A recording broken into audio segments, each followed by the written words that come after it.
So the heavens and the earth and all their array were completed. And on the seventh day God finished his work that he had done, and he rested on the seventh day from all his work that he had done. So God blessed the seventh day and made it holy, because on it God rested from all his work that he had done in creation. These are the generations of the heavens and the earth when they were created, and the day that the Lord God made the earth and the heavens.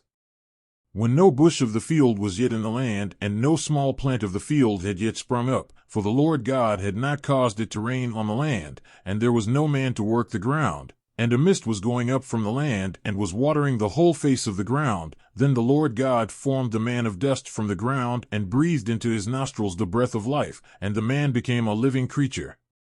And the Lord God planted a garden in Eden, in the east, and there he put the man whom he had formed. And out of the ground the Lord God made to spring up every tree that is pleasant to the sight and good for food.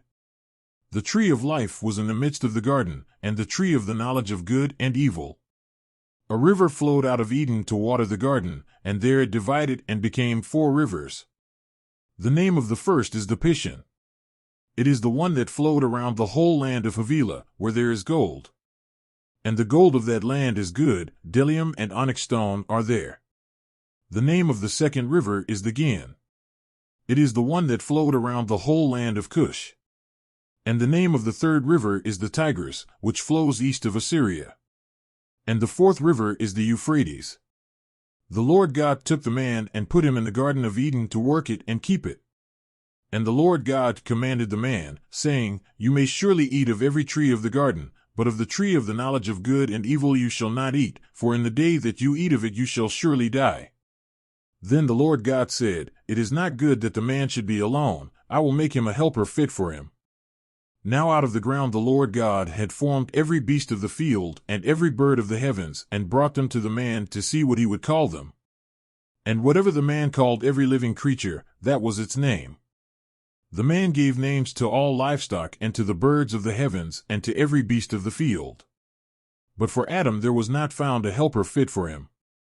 So the Lord God caused a deep sleep to fall upon the man, and while he slept took one of his ribs and closed up its place with flesh.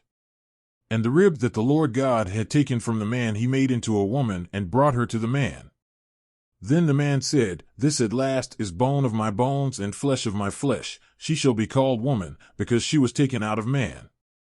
Therefore a man shall leave his father and his mother and hold fast to his wife, and they shall become one flesh. And the man and his wife were both naked and were not ashamed.